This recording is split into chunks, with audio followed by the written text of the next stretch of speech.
Okay, so we'll start. We're holding Pirkei Avot towards the end. B'ezrat Hashem, next week is the week before Pesach. So, as we do every year, we'll talk about Pesach. It's a very important topic also. Even though we review Pesach every year, there's always something new. It's always good to refresh ourselves and be prepared properly for the Chag, as to know what exactly we're celebrating. To properly feel the spirit of the Chag, it's not just enough to have good food, which helps a lot, but it's important to have an understanding of what exactly the holiday is about, the meaning behind it. Why after so many years we still are very excited to celebrate it, and we go out of our way, especially with Pesach, to work hard in cleaning the home. A lot goes on in the Seder, so it's important to hear a little bit about what the various messages behind this holiday are. Towards the end of Pirkei Avot, we find some very important Mishnayot that deal with one's relationship with others. Even though many Mishnayot that we've covered so far deal with one's own personality, one's own character, and very important advice, whether it's to seek a teacher, whether it's to have a good friend, whether it's to stay away from certain characteristics, all kinds of ideas that the rabbis share with us that were true then and are true today, about how one should prioritize his time, how one should always be focused on the ultimate purpose of life. Here in Mishnah Yud Het, we're dealing with a topic that really concerns our influence, the potential that we have in influencing others. And that is very, very critical. Critical because the way we behave can affect others' lives as well. Many of you perhaps heard of the concept Marit Ayin. Marit Ayin means that some things we don't do, we have to be careful not to do them, only because others may learn from them, others may be misled by them. Others may also get a wrong impression from us, a mistaken impression, if they see us engage in something which is not proper. And in the same way that there are negative effects and negative consequences, potentially negative consequences from our actions, by others learning from it, there are positive. There can be positive consequences if people learn good things, if people are inspired, and that can make a world of a difference in our lives. The reason for that is because no matter how smart one may be, no matter how good and kind he is, there's so much he can accomplish in his life on his own. Depending on the level of his neshama as well, Kabbalistically, everyone has a mission. Everyone can accomplish so much based on his abilities and so forth, based on opportunities that present themselves. Well, here, I don't want to call it a shortcut, because there are no shortcuts in religion, but there is a possibility that one can perform a particular ma'aseh, particular deed, a mitzvah, that through that he can accomplish so much more than he could have ever thought of doing on his own. In other words, by living as a Jew or a non-Jew, this Mishnayot applies to everyone. By living as a good individual, good citizen, you can earn your share to the world to come. You can be a good, kind person and have a nice family and so forth. But here, there is an opportunity to go way above and beyond the average reward that one can acquire from his own deeds. And that is by helping others, by bringing others to do teshuvah, by teaching others, by helping others learn. In that way, we somehow have a chelik, a share in their accomplishments as well. So the Mishnah reads as follows: Kol hamezakeh et harabim en chet ba'al yado. One of the first benefits of a person involved in zikui harabim, which means those who enable others to attain or to acquire merit. Mezakeh means to bring others to acquire merit too. When we perform a mitzvah, we acquire a merit for the deed. Mezakeh harabim means that we enable others. We show them the way, we bring them the opportunity to perform mitzvah, and they do so. So that's zikui of others. That's enabling others to have merits too. So by enabling others to have the merits, and by enabling them to perform mitzvot, one of the benefits is en het ba'al yado, that Hashem will protect him, protect the individual, that he will not come easily to sin. Wow, that's very, very special. Life has its ups and downs. Ups and downs meaning there are challenges, there are mood swings, there's all kinds of things that bring people to sin, including unintentional sin. The Torah has a prescription, a remedy for unintentional sins. Eshegaga, a korban chatat, certain sacrifices. So, we're only human, we're not angels. If we would be angels, we would be up together with them. We're down here. So it is possible for people to make mistakes inadvertently. So here, this is a beautiful benefit, that the one who's involved in Zikuy Rabim entirely, in other words, he does so on a regular basis. Kol ha-mezakeh, not that he once did something, but he's mezakeh the whole time. In other words, he's involved in that a lot. So in Hashemayim, they're going to protect him that he will not come easily to sin. We see this in the Gemara with the benefits of learning Torah. Rabbis tell us that Torah, magna or masla, it protects one from both sins and from all kinds of misfortunes. The Torah is a protector. Just like the mezuzah protects one's home, the Torah is a protector from the Yetzer Hara, from the evil inclination. It gives him the fortitude that he needs to do battle with the Yetzer Hara. Without it, it's very difficult.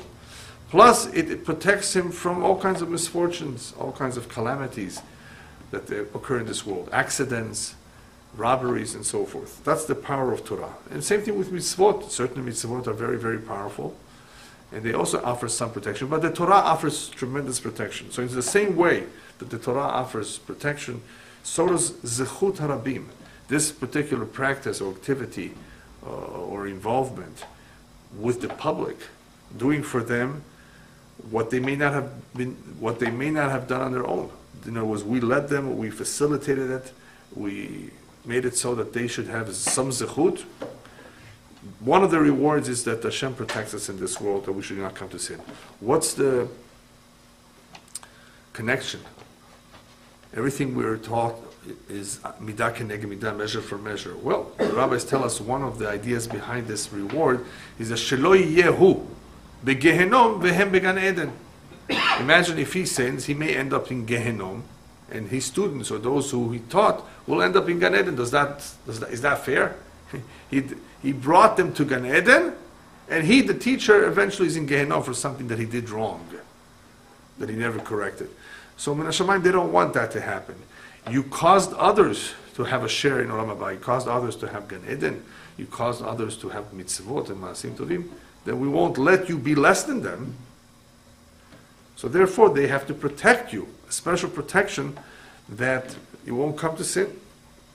So what we see so far is that there is a special hashgacha pratit, a special divine providence, protection over one, more than the ordinary. Because ordinarily we know that Hashem mashgiach aleinu, Hashem protects us, Hashem overlooks everything we do, and obviously He guides us in the right path. Not everybody listens, but Hashem does so. But here, this one is awarded a greater protection, or greater hashgacha pratit, and to make sure that he doesn't even make any mistake. In the Kabbalah, there's something very interesting. Kabbalah, in discussing the topic of reincarnation, why people come back for a second opportunity, a second life. The Kabbalah discusses the various reasons for them. There are people that come back because they fail to fulfill a mitzvah. There are others who come back because they committed a certain sin that they have to repair. There are others that come down simply because they need to teach others, to help others. There are very few like that. In other words, they did not sin, they're perfect. Hashem sends them down sometimes just to help others. Those that come down to perform a mitzvah, in other words, they're pretty clean from sin. And especially if they come down to help others, Min Hashemayim, they will not allow them to sin. They will put up guards everywhere. No way possible. We cannot afford that this pure soul should come down and become worse than he was before. Why bring him down? And that's a question that many times people ask me. When people come down, they may never end up fixing because they're always going to sin again, perhaps. So how are they ever going to correct it? They don't take away the good that you've done. That's already reserved. All the good that was done is in a safe deposit box upstairs. Nobody can touch it. The good that was done is there. The bad has to be corrected. So a person cannot really be worse. He can only become better, or he can stay the same, which means he has to come back again and again. But worse, not necessarily, not so easily at least. But a person who has come down to help others, or has come down just to fulfill a mitzvah, a positive commandment, he's accorded extra protection that he should not even come to make any small mistake. Because mistakes happen all the time. That's what we do teshuvah. That's what Rosh Hashanah and Kippur are for. That is where we have Slach Lanu Avinu Chatanu in the prayers so many times. Because, we sometimes say Lashon Hara by mistake. We said something negative about someone. We looked at something we shouldn't have looked. We had bad thoughts. There's so many things that could have been done mistakenly, inadvertently, and we feel bad about it. So this is a tremendous level where one is accorded special protection.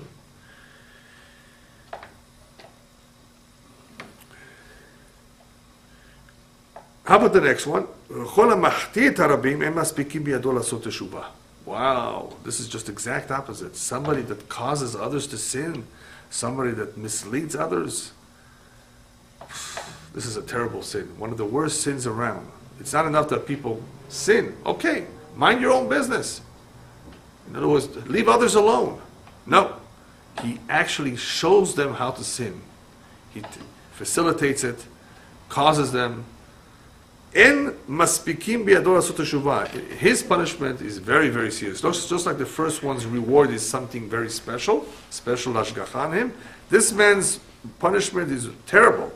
They don't give him the opportunity to do teshuvah, which needs a lot of explanation, by the way. What does it mean they don't give him the opportunity? Everybody has free will, don't they? Everybody can do teshuvah, and teshuvah is always acceptable even on the last day of one's life. The one who actually misleads others, we know, is a terrible individual.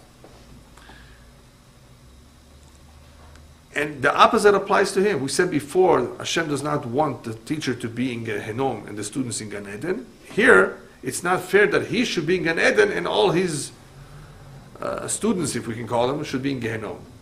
Why should he? So therefore, they don't give him a chance to do teshuvah. Obviously, the problem with Machtit Rabim is because of the tremendous damage. It's a tremendous amount of damage that sometimes is almost beyond repair. How are you going to bring back everybody? How are you going to tell them I made a mistake, I'm sorry, let's start from scratch? Everybody's dispersed. Everybody's not necessarily around. And even if they are around, who says they're going to listen to you? Maybe some of them are already dead. So much damage was done, how are you going to fix it? How could you do teshuvah or complete teshuvah for something like that? So what does it mean, en maspikim biyado lasot teshuvah? The simple meaning is that they don't help him. Because teshuvah is a process where from Shamayim they help us. As long as we initiate, as long as the individual shows initiative, he takes the first step, then Shamayim says, oh, you took the first step, kol haba litaher misayein oto min hashamayim. Those that come to purify themselves will receive divine assistance. As long as we take the first step. We can't sit at home and say, well, Hashem, help me. Show me the way. No, you take the first step. You take the first step, I'm going to send you somebody, I'm going to send you a course, an internet link, a book, a rabbi, a friend, a class, or some contact that will get you to the right place. It's always like that. Because Hashem is interested. Hashem is all love. He wants people to come back to him. He's not interested in sinners becoming distant from him and so forth. It's all about bringing every human being back into the fold. Every human being, Jew or non-Jew, makes no difference here. The point is to be close to him. So those who are very, very far already and have caused others to become misled too, Hashem says, you know what? I'm not helping you. You're not helping me? No. It means no teshuvah? No, it doesn't mean no teshuvah. It means you have to do it on your own. So that's the basic understanding of the Mishnah, even though it appears that en maspikim biyado means that they don't enable him, that means the doors are closed, like some commentaries say. I don't really think that that's the real meaning. Because even though the Rambam does give an example of one individual whose punishment is so severe that they lock the gates of Teshuvah. And who is that? Paro. Because everybody asks about Paro. How could Hashem take away his free will? The Torah says clearly, and I will harden his heart, and he will not let your people go. Hashem, you did it.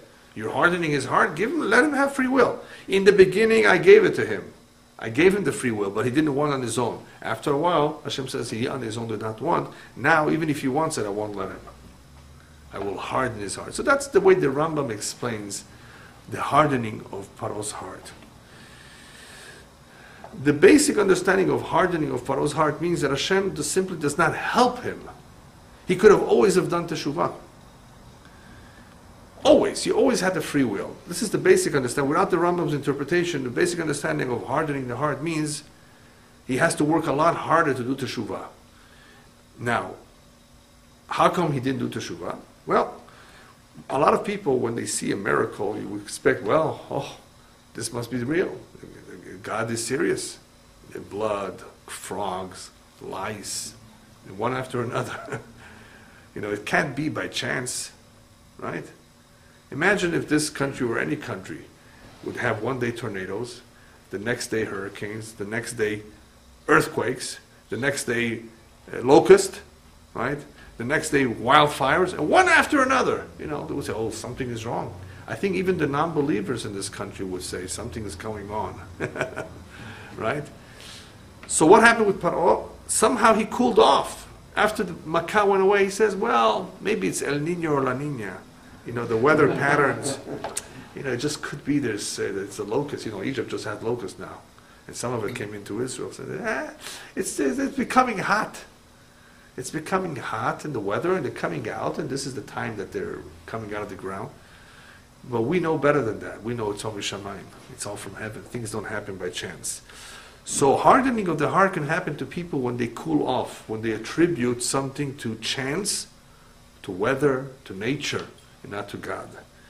So, en maspikim biyado lasot teshuvah, simply stated, they don't help him, they don't push him, they don't do something to him that he should wake up, because a good person, they will do that. A good person is going to get an awakening, and one type of awakening is in a dream. A dream that will shake him up. Or a tremendous loss of money. Shake him up. How could this happen? Everybody gets shakeups from time to time. Here, this man, no help. But no help does not mean he can't do teshuvah on his own. He can, but it's much more difficult if you don't get help from upstairs. You have to think about it on your own. And if a person is busy, working 14 hours a day, imagine coming home, sleeping, TV, internet, newspaper, whatever, bills to pay, eat, drink. He's not going to think of teshuvah so easily. So that's the meaning of en maspikin. They're not going to make it easy for him. But if he wants to, he can still do it. Another meaning behind en maspikin, the word maspikin in Hebrew means they don't give him the time. They don't give him the time. How does that happen? Well, think about the following. I'm sure all of you know people who passed away, right? People pass away, whether they're relatives, friends, neighbors. Some of them passed away after a long illness, 2, 3 weeks, a few months, or maybe even a couple years. But then you have the individual who passed away, boom, a heart attack, and he's gone.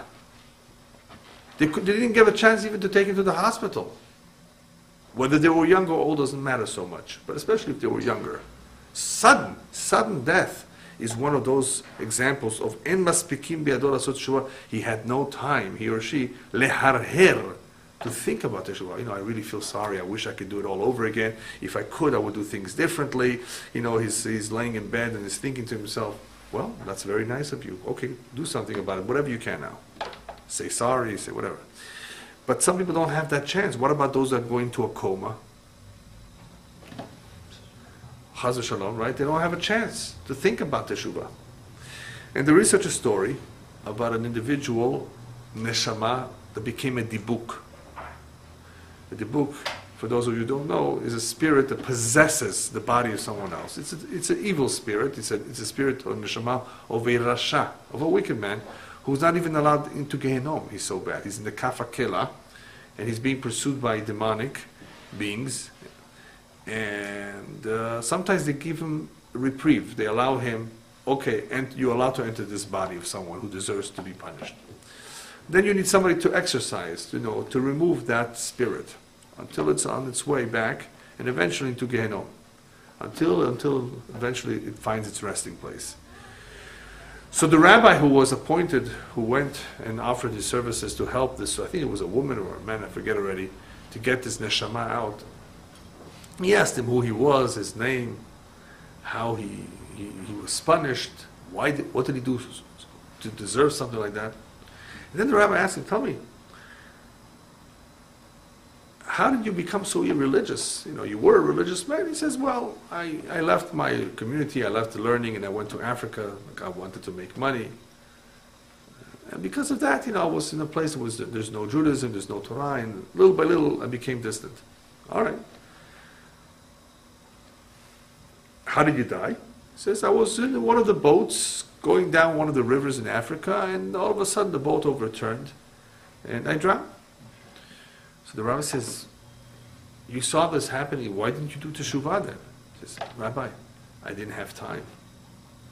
The boat just turned over. And as soon as, you're in shock, the boat turned over, it could have been a crocodile too. Who knows what happened to him. It turned over and that's it.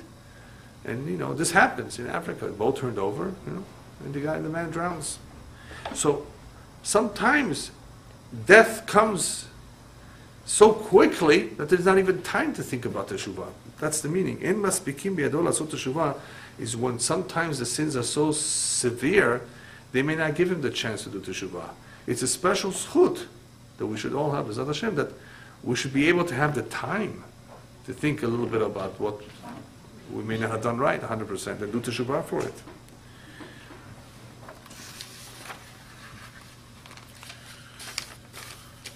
So it's important to remember that even though the Mishnah appears to say that there's no chance for him to do easily teshuvah, in other words, that they don't give him the ease or the opportunity so easily to do teshuvah, nevertheless, it does not mean that they eliminate from him or they remove from him the free will. We still have free will, just it most likely will be more difficult for him to do teshuvah. So the question is, how could such an individual do teshuvah if he did so much damage? Okay, that's a good question. The answer possibly is as follows. Rabbis tell us that a person who desecrated Hashem's name, Chilul Hashem, is one of the worst sins in the world, that there's no teshuvah for.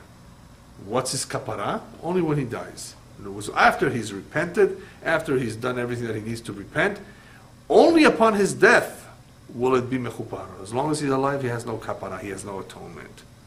It's desecrated Hashem's name, Chilul Hashem. Terrible sin, Hashem Yishmor.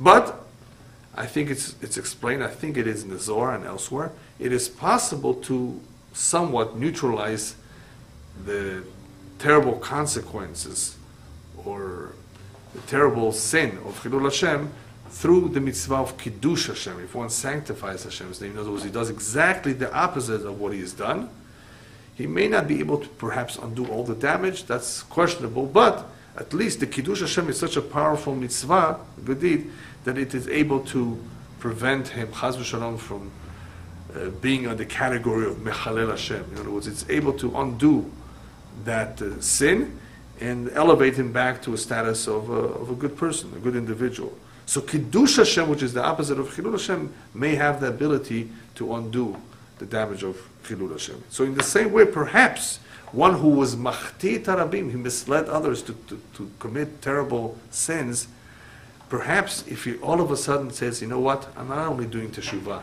and asking forgiveness, I'm going to go out of my way right now to teach others, to bring others to do teshuvah, to bring others to get closer, even a little bit. In other words, he becomes a mizakeh tarabim, that perhaps can fix it. And there are people like that today who were, for many, many years, sinners of all kinds.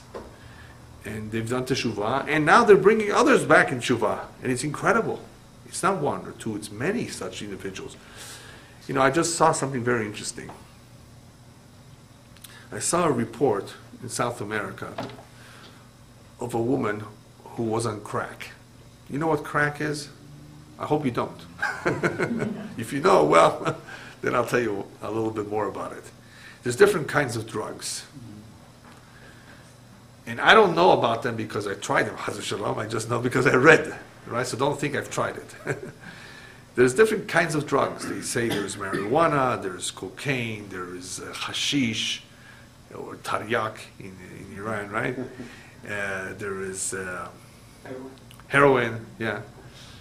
And there's the artificial ones, you know. How do you know? you read about it, right? You don't know. I used to work for the district attorney. Yeah, yeah. Anyway, the artificial ones are really, really bad. They're worse, I think, than the natural ones. Anyway, there's different levels. Some of them are so powerful that you become a slave. So here I saw a report of a young woman, and she would steal from her mother and grandmother money to buy the drug. She was so, she said, enslaved, addicted to this drug. She just couldn't resist it. And you can see how she looks, and you can see how she's completely ruined. Unless she gets help, it's a lost case. It's a lost case. With other drugs, you know, depending on how much it is, you know, and maybe they can survive. And even then, I'm sure it does damage to them somehow.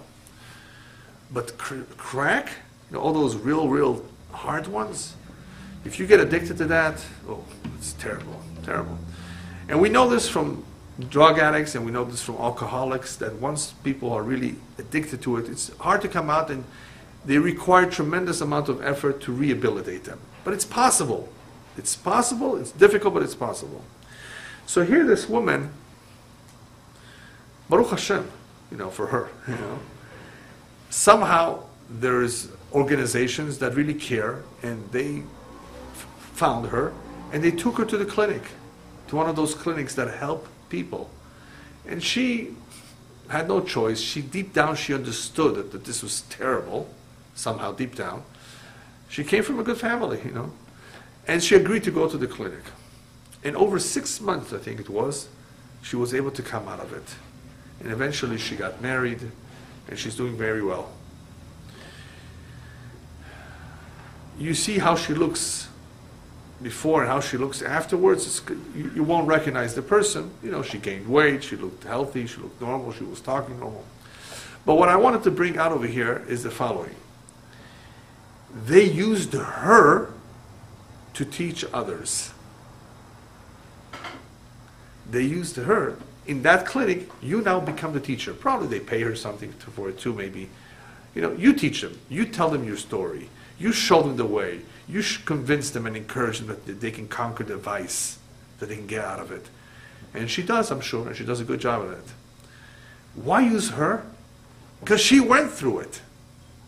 She knows what it's all about. She knows how terrible it is. And therefore she can convince them too. Better than somebody who hasn't even tried it. You know, imagine me talking about, come on, this is not good for you. Rabbi, you didn't try it. If you, if you tried it, you know, Chas v'shalom, right? Comes along somebody who says, I tried it, I went through it. Oy v'avoy, terrible. I don't recommend it. Stay away from it. And you can do it because I did it, right? I came out of it. So this is a great idea to use somebody who went through it. So imagine somebody who wants to do teshuvah because he was mahtit harabim, he caused others to sin. If he himself becomes mezaket harabim, if he helps others, Bashamayim, they look at it, it's great, this is exactly what Hashem wants. And I have no doubt about it, that in the days of Mashiach today, our generation, you're going to have many of these people. Hashem doesn't want people to just lose their opportunity.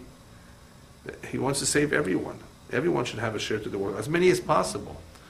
So he's opening the gates of teshuvah, and they're about to close soon, of course, and allowing people to do all kinds of things in different kinds of ways to bring about teshuvah for themselves and for others. So somebody who has been involved in mahtit harabim, causing others to sin, I have no doubt about it that if he takes it upon himself to help others, he will be acquiring teshuvah as well for himself.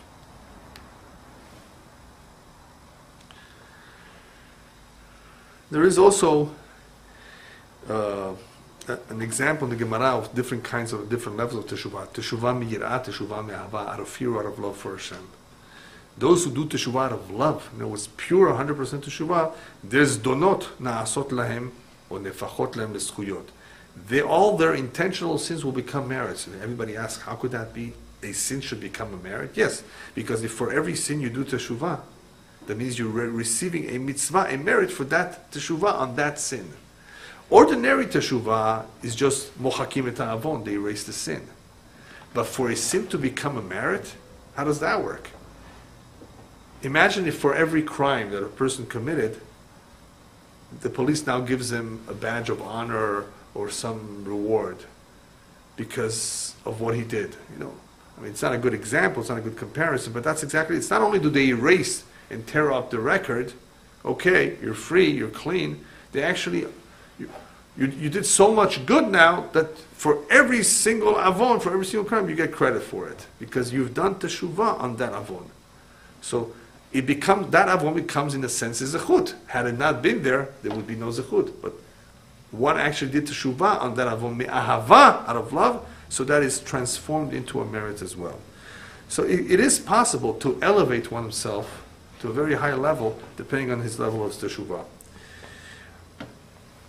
But even though we said that this is possible, what about all those people that he misled? How is he bringing them back? They're in Gehenom. It's very nice of you that you've done tremendous teshuvah and you're being mezaker abim now. But what about all that damage that was done? Can you undo that damage too? That is where, by reading superficially this Mishnah, you get the impression it's beyond repair. And a lot of commentaries say, yeah, this guy is beyond repair. It's so terrible, that's it. He's a lost case. But I don't want to say that. I don't think that is the opinion of all the commentaries. Because ultimately, even though we admit, we understand that it's very difficult to do teshuvah, it is still possible. But the question is, okay, it's possible.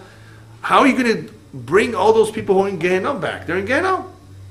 So, I'm going to share with you an incredible story, and you will see how it is possible too. I think I told you this once. There were two butchers. And rabbis tell us those who are butchers are very tempted to commit sin. What sin? Is to sell people non-kosher meat because it's cheaper. They are easily tempted into that, and many of them end up going to Gehenna because of that. That is one of their weaknesses. So you be careful where you buy your meat. Even though he says it's kosher, you never know. Unfortunately, there have been too many cases, not one, too many cases, throughout our history, where people, butchers, have succumbed to the temptation of making more money by cheating. So these two butchers decided that the time has come. They realized that they've committed a terrible sin. They've been feeding their community for many, many years non-kosher meat. I don't know if it was 10 years, 15 years, or 25 years, without telling them. So they went to the rabbi, famous, great rabbi. This story goes back, I think, about 350 years or so, give or take. His name was the Megaleh Amukot, one of the books that he wrote. And he was a great man, not just a rabbi, he was a great man. And they heard that he heard from them what they've done, and he says, your teshuvah is almost beyond reach because you were mahti et harabim, you caused others to sin. In other words, they ate non-kosher for food inadvertently, so it's obviously not the same as eating kosher intentionally, and non-kosher food intentionally, obviously, but still, they still have a stain. According to the Kabbalah, their mind, and the kids and the children's perhaps, mind was somewhat contaminated, and I'll tell you soon how we know that. Even though they were unintentional, they still, what's the word for it in English? They tripped. As we say in Spanish, tropezaron. In other words, they tripped in a sin. In other words, that they did not want to do it on their own. They tripped. So the rabbi says, you guys are in bad shape. He says, yeah, we know, but can you help us? So the rabbi says, I'm going to give you a prescription. You got to go in galut, exile. Live your city, and don't stay in one city more than one night. Community to community for 2 years. I don't know if he said 2 years, or well, after 2 years come and I'll tell you what else to do, or we'll see what more. So that's part of it. He gave them, I'm sure, several fasts. How many fasts that they have to do? All the money that you have, give away to tzedakah. All the money that you have right now, because you earned it, you know. So imagine, very, very powerful medication. Give away all your money. IRAs too.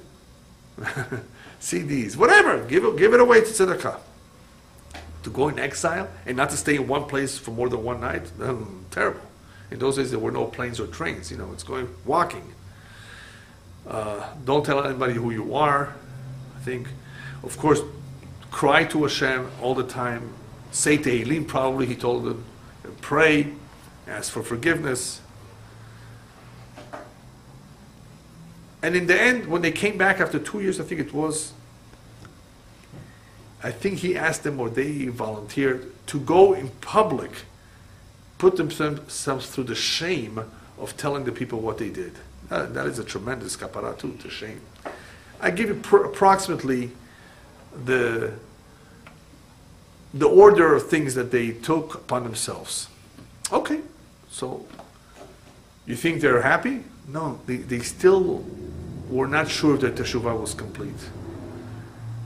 And they told the rabbi, you know, thank you very much for that very powerful prescription. You know, there was a remedy, and hopefully this will help us. But how could we know when we head upstairs? You told us that this is good enough. Says, I'm going to give you my handwriting. I'm going to write it down. And when you are buried, tell the Chevra Kadisha to bury you with this handwriting.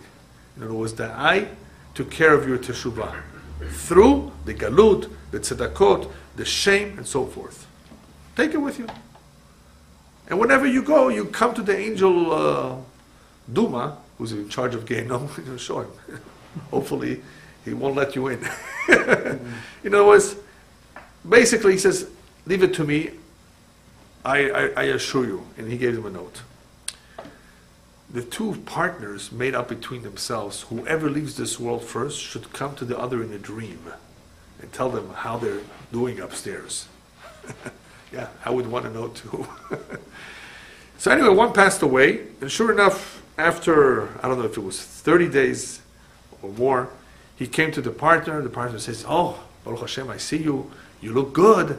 They didn't throw you in Gehinnom yet, did they? What? He says, yeah, Baruch Hashem, the teshuvah helped me a lot. The rabbi's guarantee was also a thing. But I still had a tremendous, tremendous hardship when I wanted to go a little bit higher, you know, to wherever I'm supposed to go. All those people who had passed away from the community, who had eaten all those non-kosher food, they were crying and they were complaining.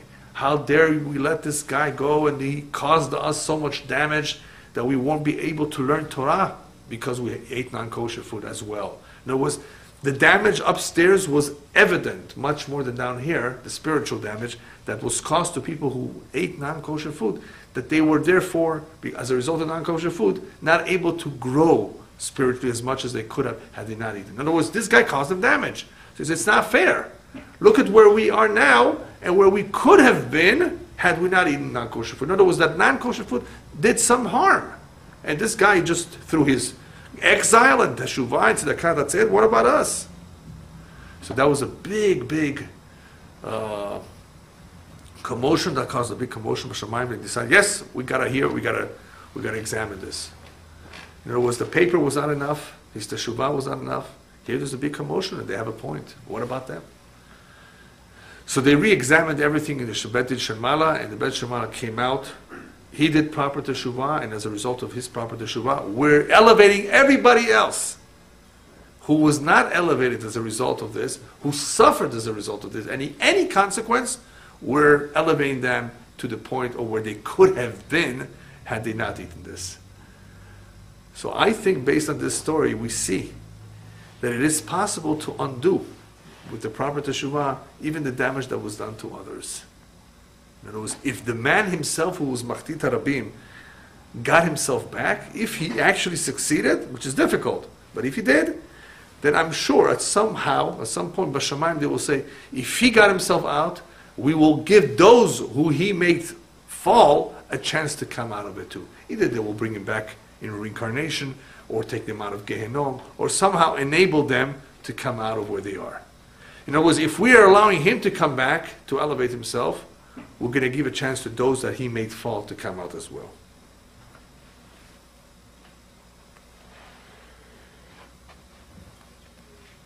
This Machtit Rabim, the rabbis tell us, is one of the worst sins, and it's worse than murder. Why?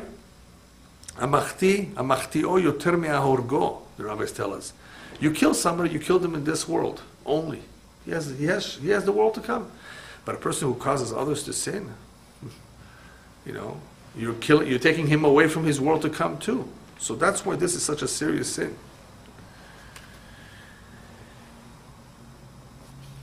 So now the Mishnah gives us two examples of one who was mezakeh, one who was machti. Moshe zacha v'zika et harabim, zchut harabim tluya bo shene'emar tzidkat Hashem asam mishpatav Yisrael. Moshe is an example of somebody who merited on his own and went on to give merit to others. And therefore, the merit of the many is due to him. He gets the credit for it.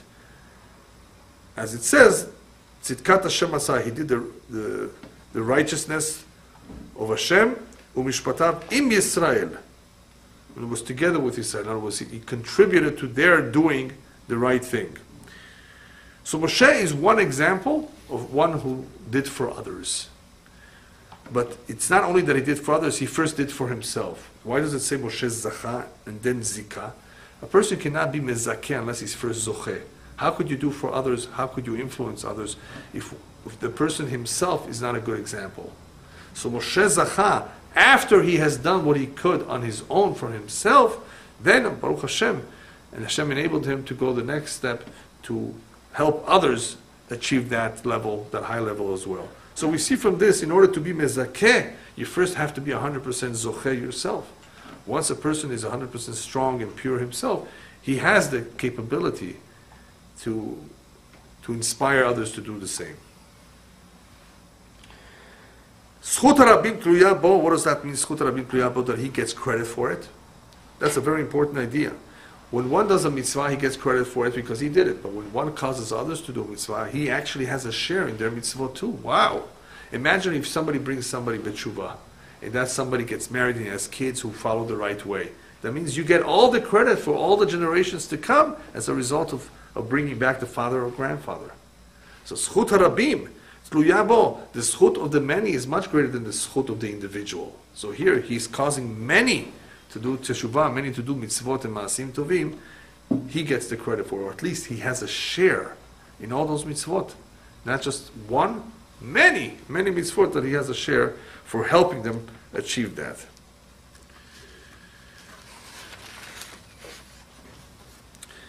What I want to add to this, however, zchut harabim tluya bo, is not only does he have a share in their mitzvot, I believe that this is a good example of where one who performs this in the mitzvah, this particular mitzvah of helping others, this zechut also will last for his own descendants in the future, 4 or 5 generations down the road. If that great-grandchild needs some merit to help him, they'll say this boy, this child, this man had a great-grandfather who was a mizakeh harabim. Let's get him out of this mess. Let's help him out. So zchut harabim is also a zchut for the great-grandfather, for this individual, that could last for many generations to come. It doesn't just go away. It doesn't just last for him. It doesn't just help him. As we said before, there's hashgacha, tremendous hashgacha on him. Not only that, it's a tremendous zchut for the future generations as well. That is what we call zchut avot. We have, the Jewish nation has the merit of our forefathers. But they're gone. Yeah, it's still around. And we sometimes need it. We need it desperately. So it is no wonder why some people all of a sudden come back with teshuvah. Out of all places, this man and this woman did teshuvah. You would never think it could be that their great-grandparent was a very, very special woman or special man. And they did, who knows what they did. That because of that link to the past, the link is not severed completely. It helps them. The merits of that generation helps the future generations as well. So we had an example of Machtita Rabim, Mezaket Rabim. Who's an example of Machtita Rabim? He caused others to sin. Yerovam, Chata v'yachti. He sinned. Not enough that he sinned, he caused others to sin. So you think, okay, he gets all the sins. No, he gets all the other sins as well. He caused all the other sins. So it's Chata v'yachti. So Chet Harabim Talui Boy, he's to blame for their sins. Why would somebody cause others to sin? As we said before, mind your own business. You want to sin, go ahead, but cause others to sin. It's a psychological problem too. Sometimes people think by getting others to do it, their conscience is clear. They can somehow justify. You see, they're doing it the same, they're following me. That means they believe in it too, it's not just me. So there's something psychological about causing others to go in your way. You don't want to be a loner. You don't want to stand out by yourself. So you get others to do it, then it strengthens your conviction that this is the right thing to do. שנאמר על חטות ירבעם בן נבט אשר חטא ואשר החטיא ישראל. So we see that he's being found guilty or accused for his sins, but the Pasuk mentions, and the sins that he caused others, because that is a very, very serious offense. It's not enough that one committed a sin. He got others to sin. That is terrible. And you may think, oh, who does that? You know where this could happen easily today or any time? Parents with their children. A parent that does not watch over his kids, that lets them do what they want to do, he's machti tayelet shelo. He's causing his own children to be misled, to fall between the cracks, as they say. You have so much influence. You have therefore so much responsibility. Watch over your kids. Send them to a good school. Make sure you know who their friends are. Keep them out of trouble. Well, if he did everything and it didn't help, that's something else. But what if you didn't do anything? You looked the other way. That's machti. That's in a sense allowing him to sin. Okay, this parent feels terrible. And at the age of 56, 57, the parent does teshuvah. Real teshuvah, both parents do. They kosher, they make the kitchen kosher. They walk to shul on Shabbat. He puts on tzitzit and talit and tefillin, and she covers her hair. Wow, real. We know what they say in English, better late than never. But what about the kids? They're completely intermarried, completely assimilated, very distant from Judaism. How are you going to bring them back? That's going to be very, very tough. Even though it's true, one can always do teshuvah later in his life and he may succeed. But the damage that was done to the children is almost irreparable because they are already mature. They're no longer children. How are you going to bring them back? You've got to do it when they're young, when you have control. Later on, you don't have any control. They'll tell you what to do. So is it a lost case? Not exactly. It's very, very difficult. I know cases like that where parents have done teshuvah, but their kids are gone. What do? They ask me, pray. Pray. You know, was try to, of course, bring them closer, try to influence them to try. And be very tactful about it. Don't be too pushy. But pray. Hopefully, through one's prayer, Hashem will somehow give them the opportunity. They will be motivated and they may one day come back too. But I'm telling you, it's not easy. So the parents, very nice of them that they do teshuvah, and you know, better late than never. But to do teshuvah at that stage means you've done it for yourself, but you've lost your kids, perhaps.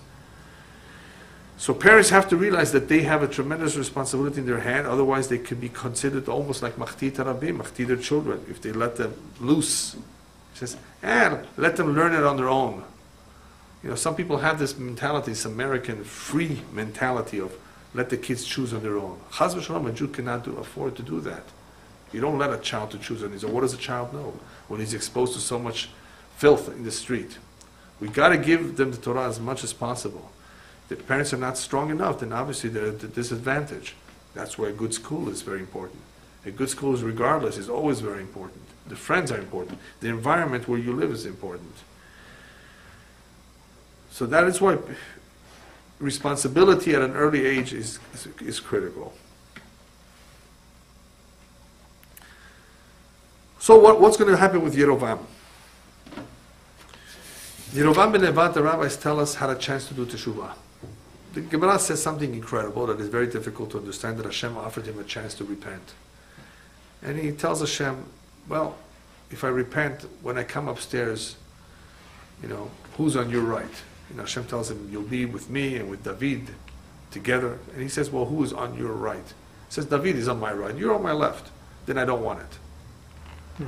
That's the Gemara's account of Hashem offering him a way out. Obviously, we're not on the level to fully understand what this is going on. But perhaps one little point can be learned from it.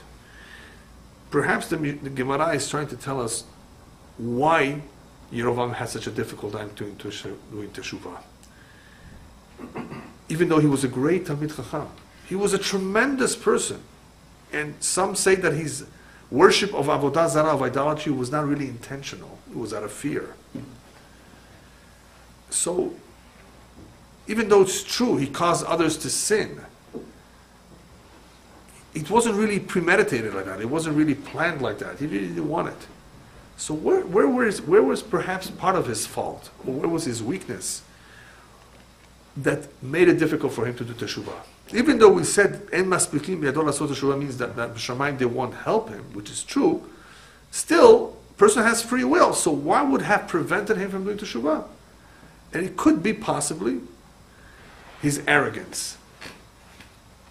Because from that sipur, from that story, one sees a certain amount of kavod, a pursuit of honor, a pursuit of higher position. So, if that's the case, that midah in itself, the arrogance, will make it difficult for a person to do teshuvah. He thinks he's right. He doesn't see that he made a mistake.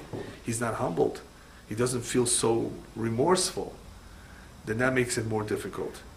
Because ga'ava is one of the things that will prevent people from doing teshuvah. Whereas humbleness, hachna'ah, as we will soon learn in the next Mishnah, is one of the most important midot to bring somebody to do teshuvah. As we've already learned, the pursuit of honor, jealousy, and ta'ava and desires, they drive a person out of this world and the world to come. So we see that ga'ava or kavod is a big problem or an impediment in a person doing teshuvah. He won't see his mistakes so easily. He'll think he's always right, he's never wrong.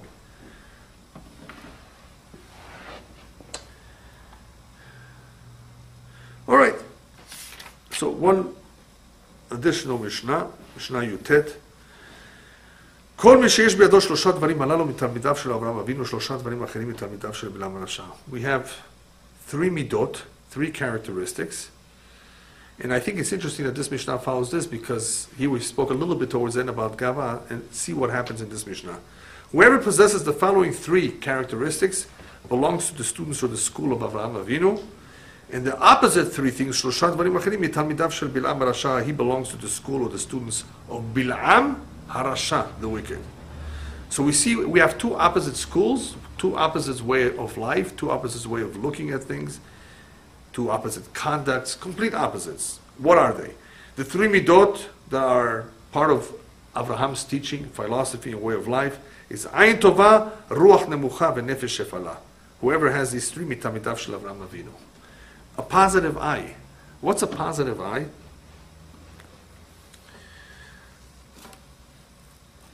A positive eye is somebody who's not jealous of others. He has a positive eye. Umefargen lacherim, we say in Hebrew. And a positive eye is also someone who's pretty much happy with his lot, with whatever he has. He's positive, he's contentment. And these two, contentment and not jealous, really go hand in hand, because if you're content, you're not going to be jealous of somebody else who has something that you don't. You see how the two are related? Contentment, sameach b'chelko, and lo mekaneh. So that is an ayin tova.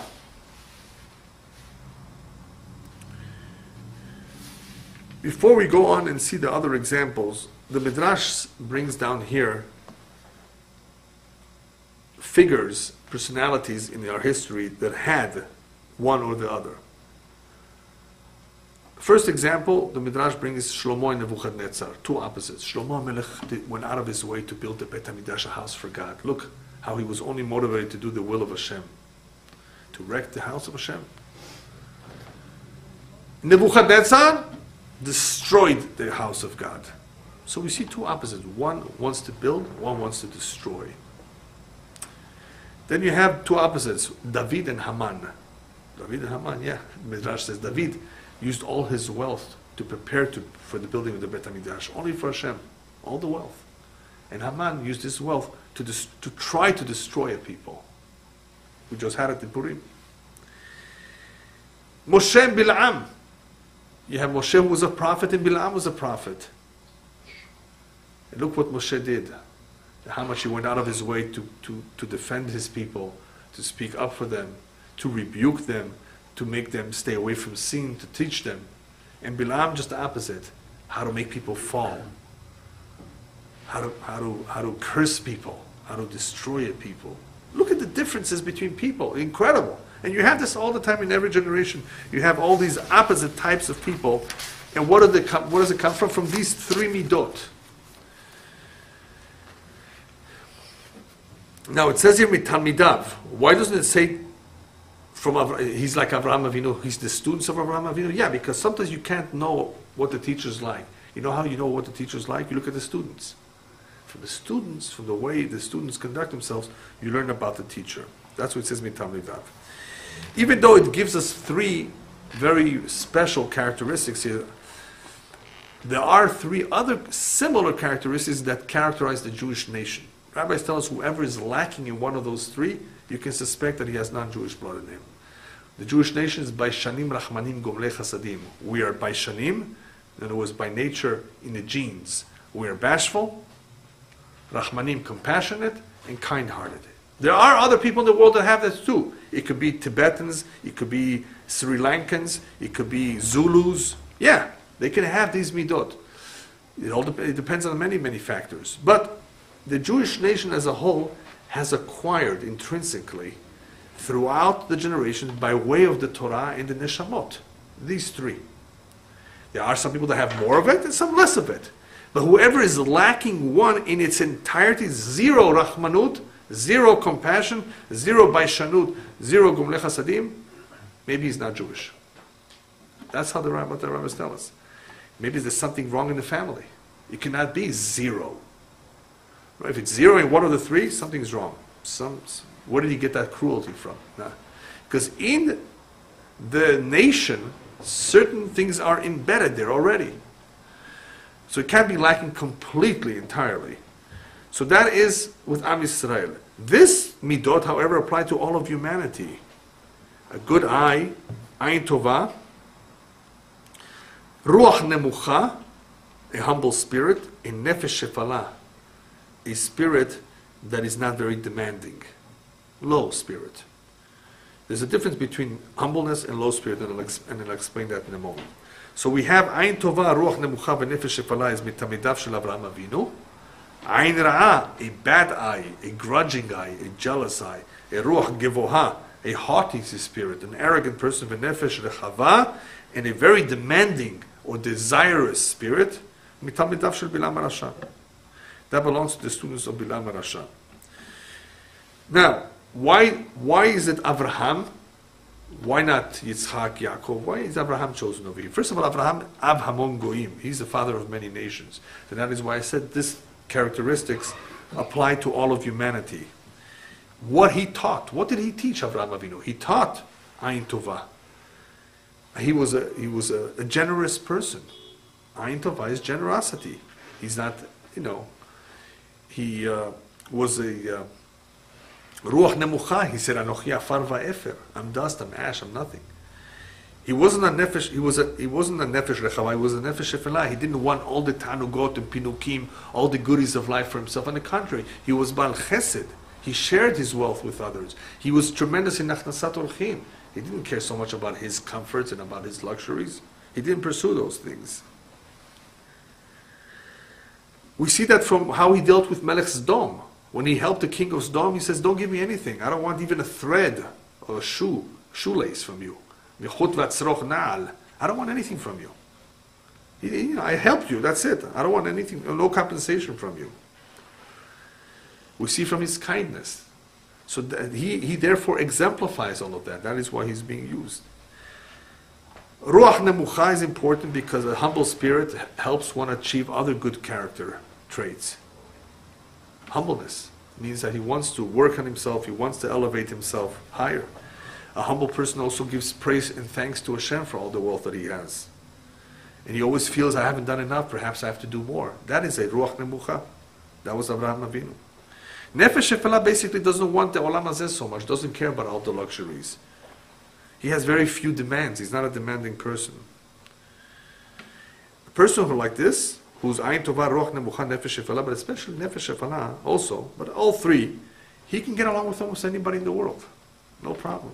He's not jealous. He's not demanding. Easygoing. He's humble. And he's far from sin, because he's not going to look for trouble. But let's look at Bil'am. Bil'am was the opposite. He was ruach. Ayin ra'a ruach gvoa v'nefesh lechava. He looked for money. Any opportunity to have a house full of money, right? Any opportunity to curse, right? And we see later on he has ga'ava, yodea da'at elyon, he says about himself. I see visions of God, I know God. And of course he had a nefesh lechava, that he immersed himself in all kinds of immoral acts. And a person who himself is immersed in immoral acts, no wonder that he can easily advise others to engage in this kind of depravity. So look at the difference between the two. So what is the actual difference in this world and in the world to come? The Mishnah finishes by telling us, what do you think is the difference between the two types of students? Just different personalities? No. The students of Avraham Avinu, the people, all the people, all of humanity who follows in the ways of Avraham Avinu, they will benefit in this world, and they will also have a share to the world to come. Jews and non-Jews alike. Pasuk says that Hashem will give all those he loves, all his close ohavim, his friends, yesh, substance, he will give them the world to come, and he will fill their treasures. In other words, Hashem will reward all those who he considers ohavai. The students of Bilam Rasha will inherit Gehenom and will go down to the grave.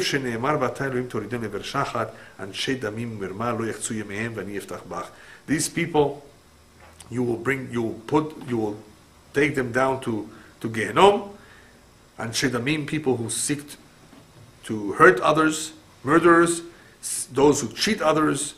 They will not even they will not even have a complete life. They will die before their time.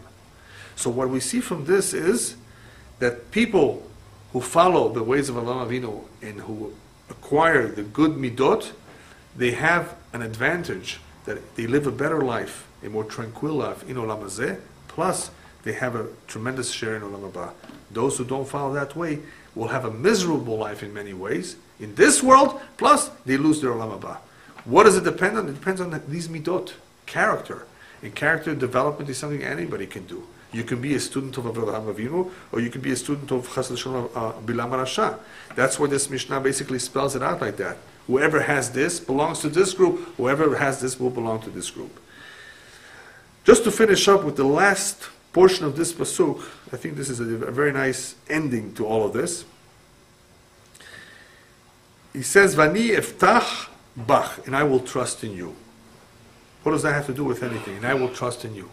I think this is a very powerful statement, very important idea here. He's talking about midat bitachon, ultimately reliance and trust in God. Why? Today, many people buy life insurance, health insurance, car insurance, home insurance. All these insurances for what reason? To protect themselves from all kinds of uncertainties. You think they go to sleep quietly? Well, maybe now they're calmed down that they have insurance, but they're not calm about the bills they have to pay for all the insurances. They still have this anxiety in them.